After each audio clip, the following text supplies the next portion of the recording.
उनसे पंडित प्रदीप मिश्रा जी का कथा कहानी के लिए प्रवचन कराने के लिए तिथि दिया गया था 8 मई से लेकर 12 मई तक, और जिसके एवज में उन लोग 21 लाख रुपए अलग अलग तिथियों में जाकर समिति के सभी सदस्यों द्वारा उनको एडवांस 21 लाख ठगी की कोई बात नहीं है। जो आयोजन में जो लगता है उनका उनसे मेरे घर में प्रतिष्ठान में आके 2 बार चर्चा हुई। दिनेश साहू के द्वारा धोखाधड़ी करना पाए जाने पर कल थाना छुरिया में पंजीबद्ध किया गया। मैं खाली बीच का मीडिएटर का काम किया हूँ और वो जो पैसा है वो जहाँ लगना है आयोजन में वहाँ चला गया। धोखाधड़ी वाला कोई मामला नहीं है।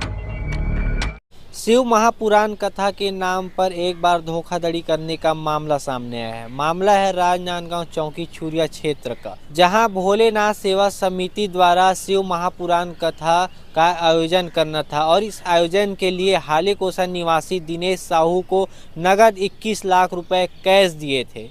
यह धोखाधड़ी का मामला सामने तब आया जब उन्होंने टीवी प्रसारण के माध्यम से यह ऐड देखा और उनको जानकारी हुई कि इस डेट में जो है प्रदीप मिश्रा जी की शिव महापुराण की कथा किसी दूसरे जगह पर होने वाली है। इसके बाद सेवा समिति ने इस मामले को लेकर शिकायत की और इस मामले में एडिशनल एसपी का क्या कहना है आप वीडियो के माध्यम से सुनिए।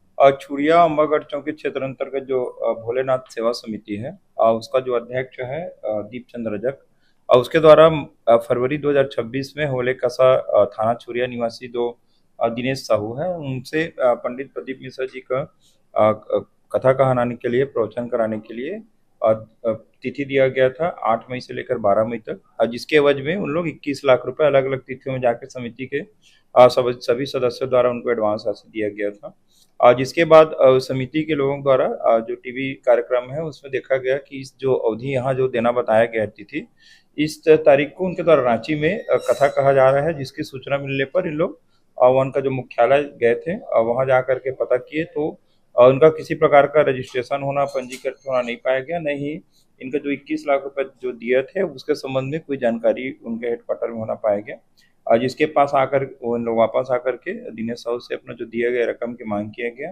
जिनके द्वारा नहीं दिया गया और इनको घुमाया गया। इस प्रकार से उक्त तिथि को इनके द्वारा कथा कहाना करके पम्पलेट, बैनर, पोस्टर आदि छपा करके प्रचार प्रसार भी किया जा चुका था। इस प्रकार से प्रथम दृष्टया दिनेश साहू के द्वारा धोखाधड़ी करना पाए जाने पर कल थाना छुरिया में पंजीबद्ध किया गया है। प्रकरण में भी विवेचना में प्रथम दृष्टया लिया गया है, जिसमें सभी गवाहों आवेदकों को कथन लेने पर और साक्ष्य संकलित करने बाद प्रकरण के जो आरोपी को विधिवत गिरफ्तार करके न्यायिक रिमांड में भेजा जाएगा। वहीं इस मामले में दिनेश साहू ने भी अपना पक्ष रखा है। क्या कुछ कहा दिनेश साहू ने, देखिए इस वीडियो में। 21 लाख ठगी की कोई बात नहीं है।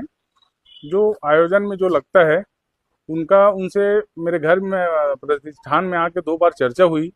फिर उनके पास कोई भी अमाउंट नहीं था, फिर भी एक डेट के लिए उन लोग मेरे से बहुत वो किए कि कुछ तो डेट बताओ भैया, इस तारीख को तक कथा हो सकती है। फिर उन्होंने 21 लाख रुपए जो बोल रहे हैं उनकी बात हुई तो मैं खाली बीच का मीडिएटर का काम किया हूँ और वो जो पैसा है वो जहाँ लगना है आयोजन में वहाँ चला गया। धोखाधड़ी वाला कोई मामला नहीं है।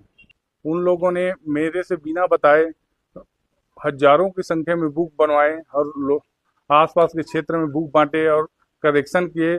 मेरे पास तो खाली 21 लाख का जो अमाउंट आया वो कथा कराने के लिए जो टेंट है और कुछ तैयारी उसके लिए गया है, और जो भी अमाउंट है बाकी का अमाउंट जो क्षेत्र वालों ने इनसे जब सवाल किया कि कथा कैंसिल हो गई तो हमारा पैसा कहाँ है, तो पूरा उठा के मेरे ऊपर मर दिए कि दिनेश साहू ने के कारण कथा कैंसिल हुआ। मैं ना कथा करने वाला हूँ ना कराने वाला हूँ, सिर्फ मैं एक मीडिएटर का काम करता हूँ। क्योंकि मैंने 2 कथा अपने गांव में कराई है तो मेरा संबंध समिति से है, तो उन लोग ये सोच के मेरे पास आए थे और मैंने इनका काम भी किया और इनको पूरा बताया कि कथा के लिए बहुत सारी तैयारी लगती है तो कुछ कुछ एडवांस देना पड़ता है। वो एडवांस इन्होंने मेरे को सामने रख के बात करवा के उनको दिलवाया।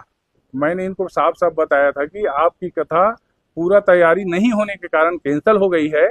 मेरे जानकारी दूसरे के माध्यम से पता चला कि इन लोग डॉक्टर साहब के पास जा रहे हैं आमंत्रण देने, तो मैंने इनको मना भी किया, लेकिन इनको लगा होगा कि उनके पास जाएंगे तो कुछ सहायता मिलेगा या ना मिले, इनकी सोच है। पर मैंने इनको पहले ही बता चुका था कि कथा कैंसिल हो चुकी है।